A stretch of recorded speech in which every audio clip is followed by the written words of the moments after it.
1971 ভাৰত মাথো বাংলাদেশৰ মিত্ৰ আছিল। তাৰ বাদে একো নহয়। এইবাৰ ইতিহাস সলনি কৰাৰ অপচেষ্টা বাংলাদেশৰ মহম্মদ ইউনিছ নেতৃত্বাধীন অন্তৱৰ্তীকালীন চৰকাৰৰ।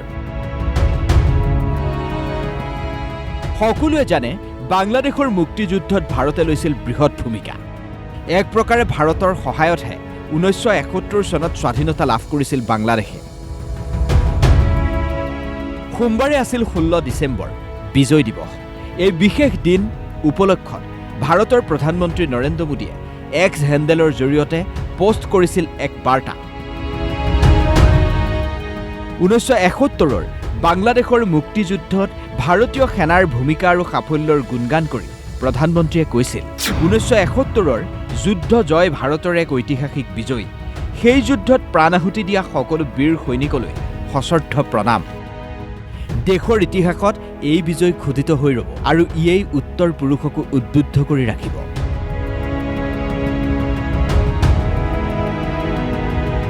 প্ৰধানমন্ত্ৰী মোদীৰ এই বাৰ্তাৰ বিৰোধিতা কৰিছে বাংলাদেশৰ অন্তৱৰ্তীকালীন চৰকাৰে।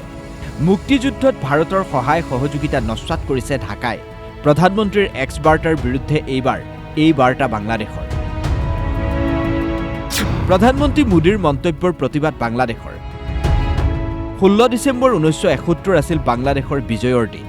ভাৰত আছিল এই বিজয়ৰ মিত্ৰ, তাতকৈ একো নহয়। অৰ্থাৎ বাংলাদেশৰ মুক্তিযুদ্ধত ভাৰতে কেৱল মিত্ৰ দেশৰ ভূমিকা লৈছিল। আচলতে মুক্তিযুদ্ধত অকল বাংলাদেশেহে জয়লাভ কৰিছিল। উল্লেখ্য যে 1971 চনৰ 16 ডিচেম্বৰত বাংলাদেশৰ মুক্তিযুদ্ধৰ অৱসান ঘটিছিল। সেইদিনাই জন্ম হৈছিল আজিৰ বাংলাদেশ।